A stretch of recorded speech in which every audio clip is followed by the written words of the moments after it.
Even आज हम गोले को सम आवेशित करने के लिए आवश्यक ऊर्जा के लिए सूत्र व्युत्पन्न करेंगे। Electrostatic energy of A uniformly charge sphere. समरूप आवेशित गोले का निर्माण करने की प्रक्रिया में अभीष्ट बिंदुवत आवेश के निकट उसी प्रकृति के अन्य आवेशों को अनंत से सबसे पहले रखे बिंदुवत आवेश के पास लाना होता है। अर्थात अगर हमें एक गोले का निर्माण करना है और वो समरूप आवेशित है तो उसके लिए जो एक पॉइंट चार्ज लेना होगा और उस पॉइंट चार्ज के पास में उसी नेचर के दूसरे आवेशों को अनंत से उस पहले से रखे हुए पॉइंट चार्ज के पास लाते हैं। तो इस लाने में जो कार्य किया जाता है वो उस आवेशित गोले की सेल्फ एनर्जी कहलाती है। माना एक r त्रिज्या के गोले को q आवेश से सम आवेशित किया जाता है तो इस गोले का आवेश घनत्व रो इजिकल टू आवेश बटे आयतन इजिकल टू 3q/4r³ कूलाम पर मीटर क्यूब होगा।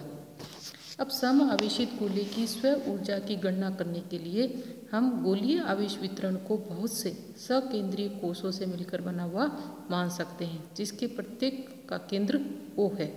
यानी एक जो गोला है समावेशित गोला है उसको अलग अलग जो एक ही अलग अलग त्रिज्या के और एक ही केंद्र के अलग गोलीय कोषों से मिलकर बना हुआ मान सकते हैं। यानी सबसे पहले जो पॉइंट साइज का गोलीय कोष बना, उसके ऊपर दूसरी त्रिज्या का गोलीय कोष बना, उसके ऊपर तीसरी त्रिज्या का गोलीय कोष बना और इस तरीके से रिपीटेशन से r त्रिज्या के गोले का निर्माण हुआ।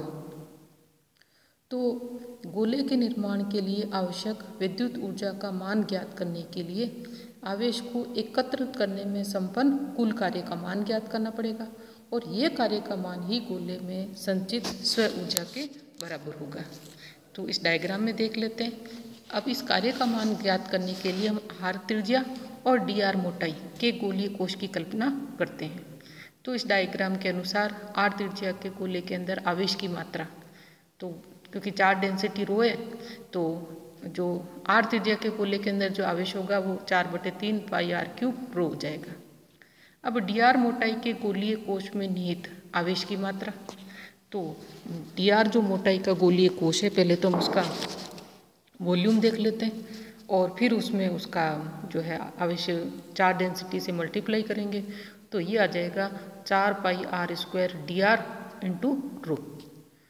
यानी जो आवेश dq है उसको अनंत से r त्रिज्या के गोले तक लाने में किया गया कार्य dw is equal to v dq और v होगा kq/r। तो इससे मान रख देंगे v का और dq का, तो dw is equal to 1/4πε0 q/r dq। अब इसको हम रखेंगे 1/4πε0 और q जो है वो 4/3 πr³ रो और जो dq है वो 4πr² dr रो और नीचे r हो जाएगा। तो सॉल्व करने पर यह आएगा 16/3 k π² रो² r⁴ dr।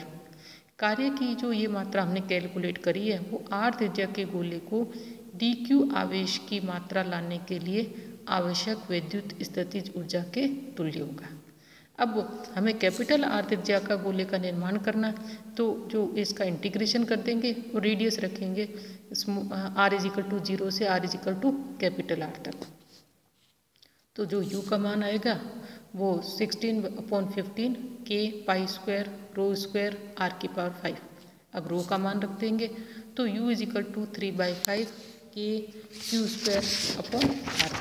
यानी जो इससे क्लियर होता है कि आवेशित गोले की जो स्व ऊर्जा है वो गोले की त्रिज्या के अनुक्रमानुपाती और आवेश के वर्ग के समानुपाती होता है।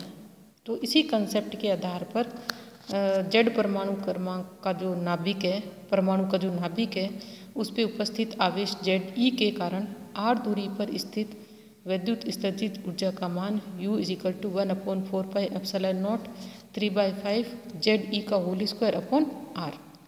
अब जब नाभिक में प्रोटॉन और न्यूट्रॉन दोनों होते हैं और आवेश केवल प्रोटॉन पे होता है तो जो प्रभावी आवेशों के गुणनफल का मान यानी जो इफेक्टिव चार्ज है वो Ze और Z-1 होगा। अतः नाभिक में संचित ऊर्जा का मान 1/4πε0 3/5 z-1 e²/r। यानी इससे क्लियर होता है कि r त्रिज्या के गोले पर q आवेश इकट्ठा करने के लिए किए गए कार्य का मान r त्रिज्या में q आवेश नाभिक में उस आवेश इकट्ठा करने के लिए किए गए कार्यों के मान से भिन्न होगा। अब इसी कंसेप्ट पे आधारित हम दो न्यूमेरिकल कर लेते हैं।